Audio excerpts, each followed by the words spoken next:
Okay, children, a very good morning to all of you. Children, in the previous class, I was discussing about the concept of polygon, different types of polygon, pentagon, hexagon, your heptagon, octagon, etc. Regular polygon, I discussed what is regular polygon. Square and equilateral triangles are regular polygons because they have what? All the sides and all the interior angles of these polygons are of same. I mean, they are equal. That is why they are called regular polygon. Okay. So today let us discuss about convex polygon and concave polygon. So what is convex polygon? See children, convex polygon. You know what is polygon, but how will you know a polygon is convex? Under what condition? Under what condition a polygon is said to be convex? Okay, let us see. Now, to understand what is convex polygon, let us draw any polygon. Suppose I will draw a quadrilateral. See, this is a quadrilateral because it is a closed or it is a plane and closed curve which is bounded by 4 line segments. So it is no doubt a quadrilateral and it is a polygon also. Okay. Now, in this polygon you take any 2 points. Suppose you see, take any 2 interior points. This is a polygon, no doubt. Take any 2 interior points. Now, suppose these 2 interior points are say P and Q. Now you join these 2 interior points. Join these 2 interior points. Now, if you join these 2 interior points, you are getting a line segment. You got a line segment PQ. Now tell me children, does any portion of this line segment PQ lie outside the polygon or it lies completely or wholly within the polygon? The answer is clearly the line segment obtained by joining the 2 interior points lies completely or wholly within the polygon. That is why this is called a convex polygon. But you see, I am giving one example. Suppose let us draw a figure. See, let us draw a polygon. This can also be a polygon. See children, this can be a polygon. Why it is a polygon? Now for the first point is why it is a polygon. It is a polygon because it is a closed curve bounded by how many? Closed by how many line segment? 1, 2, 3, 4. It is also a quadrilateral. The shape is only different. See the shapes. The shapes are only different. Okay. So it is also a quadrilateral or a polygon because it is a plane or closed curve bounded by 4 line segments. Okay, now take any 2 interior points. Suppose here is a point, here is a, this point is a P, Q, this point is a P. Now you join these 2 interior points. You see, join the interior points P and Q. Now on joining the 2 interior points P and Q, you got a line segment PQ. But look at. Now, if I ask you, does the entire line segment PQ lie within or inside the polygon? The answer is clearly no. Now look at this portion. This portion of the line segment does not lie within or wholly or inside the polygon. So it is not a convex polygon. This is a concave polygon. This is an example of concave polygon. Okay. This is a concave polygon. So why it is a concave polygon, children? I hope you understood. Because on joining any 2 interior points, the line segment obtained does not lie within or wholly or inside the polygon, and hence it is a concave polygon. But here, look at, in this case, you take any 2 interior points and you join them. You take anywhere, any 2 interior points. Interior points means points which are inside, present inside the polygon. Okay. So if you join any 2 interior points in this polygon, the line segment which you will get, it will lie completely within the polygon, and hence it is a convex polygon. So this is the concept. Convex polygon means a polygon is said to be convex if on joining any 2 interior points, the line segment so obtained lies completely within the polygon. Okay. But a polygon is said to be concave if on joining any 2 interior points, the line segment so obtained does not lie completely or wholly within the polygon. In that case, we say the polygon is a concave one. Okay. So this is the concept of concave polygon and convex polygon. Now, children, we will discuss more about quadrilateral. Our primary concern is to discuss about quadrilateral. These are all some elementary things related with quadrilateral. Okay. So I discussed polygon in detail. What is polygon? See children, once again I am summarizing the thing what I discussed in the previous class and in this class so far. So I discussed what is a polygon. Okay, polygon is a closed plane curve bounded by some line segment. Minimum number of line segments would be 3 because the simplest polygon is triangle. Okay, Then polygons, what are the different types of polygons? Also I discussed, it depends upon the number of sides. If it has 3 sides, it is called a triangle. If it has 4 sides, it is called a quadrilateral. If it has 5 sides, it is called a pentagon. Like this it will continue. Okay, pentagon, hexagon, octagon. Then I also discussed what is regular polygon. What are regular polygons? Under what condition a polygon is said to be regular?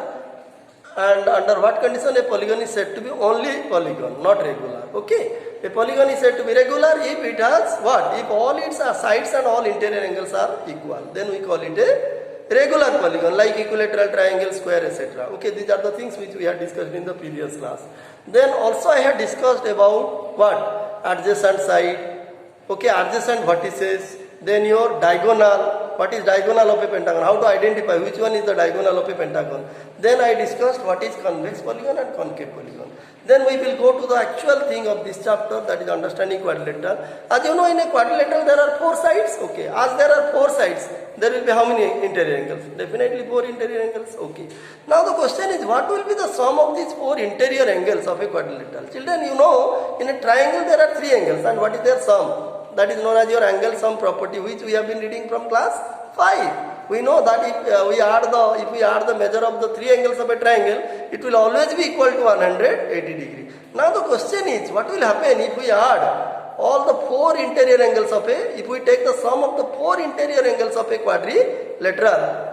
It will be of how many degree? It will be, what will be its measure? Let us find out. Okay. So our next point is your angle sum property of quadrilateral. Angle sum property of quadrilateral. Okay, let us find out. So to find out what will be the sum of the interior angles of a quadrilateral, let us draw any quadrilateral you like. Suppose this is my quadrilateral ABCD. Name it A, B, C, D. Okay. Now after drawing the quadrilateral, what is our aim? Our aim is to find out the sum of angle A plus B plus C plus D equal to how many degree. Okay. Now to do so, just what is the process? The process is you just draw any one diagonal. Join any one diagonal you like, either AC or BD. You join any 2 non-consecutive vertices to get one diagonal. Okay. Now see children. Now this is angle D, this is angle B. Name this is angle you see. Now angle A has been divided into 2 parts. You see. Name it suppose 1. Name these 2 parts are say 3 and angle 4. Okay. Now by joining one diagonal, see, look at the quadrilateral has been divided into how many triangles? 2 triangles. Okay. And you know what is the angle sum property of triangle? Now you consider this triangle, triangle ABC. You see, in triangle ABC, look at. In triangle ABC, what will happen? Angle 2 plus angle B plus angle 3 will be how many degree? You know it. It is 180 degree by angle sum property of triangle. Now you consider triangle ADC. See, in triangle ADC, also there are 3 angles, angle D, angle 1 and angle 4. See, angle D plus 1 plus 4. It is also 180 degree. Okay. Now let this be equation 1 and let this be equation 2. Now you add the 2 equations. You can easily find what will be the sum of the 4 interior angles of a quadrilateral. See. Now here B, here D. So adding 1 and 2. If we add equation 1 and adding equation 1 and 2, what we will get? See, we will get 2 plus B plus angle 3 plus angle D plus angle 1 plus angle 4 equal to 180 plus 180, that is 360 degree. Okay. Now see children, see 2 plus B plus 3 plus D. Now 4 and 3 you see. 3 and 4 you rearrange, 1 and 2 you rearrange. Because 1 and 2, sum of 1 and 2 will give you angle A and sum of 3 and 4 will give you angle C. Okay. So now you rearrange. Okay. Angle 1 plus 2. Angle 1 plus 2 means here is angle 2, here is angle 1. Just you rearrange the 2 terms. Angle 2 and angle 1. Similarly angle 3 plus angle 4. Angle 3 plus angle 4. Rearrange. Then angle B plus angle D. Angle B plus angle D equal to how many degree? 180 plus 180. It will be 360 degree. Okay. Now in place of angle 1 plus 2, it will become which angle? It will become angle angle A. In place of 3 and 4, you see 3 plus 4 will give you angle C. Then plus B plus D. So what is the sum? 360 degrees. So what will be the conclusion? So the conclusion is, if we add the 4 interior angles, if we take the sum of 4 interior angles of a quadrilateral, then it will always be equal to 360 degree or 4 right angles. 4 right angles. Okay. So this is the proof. How to prove that sum of 4 interior angles of a quadrilateral is 360 degree. And if we know this truth, if you are given any 3 angles, you can easily calculate the 4th angle of a quadrilateral. Okay. So this is all about angle sum property of quadrilateral. So we will discuss more about understanding what, particularly there are specific types of quadrilateral. We will discuss what is parallelogram, what is trapezium, what is, if we understand what is trapezium, parallelogram, etc., it will help us in another chapter known as your mensuration. Okay. So we will discuss more about understanding quadrilateral in the next class. Children, I hope whatever I discussed you must have understood. Okay. Thank you.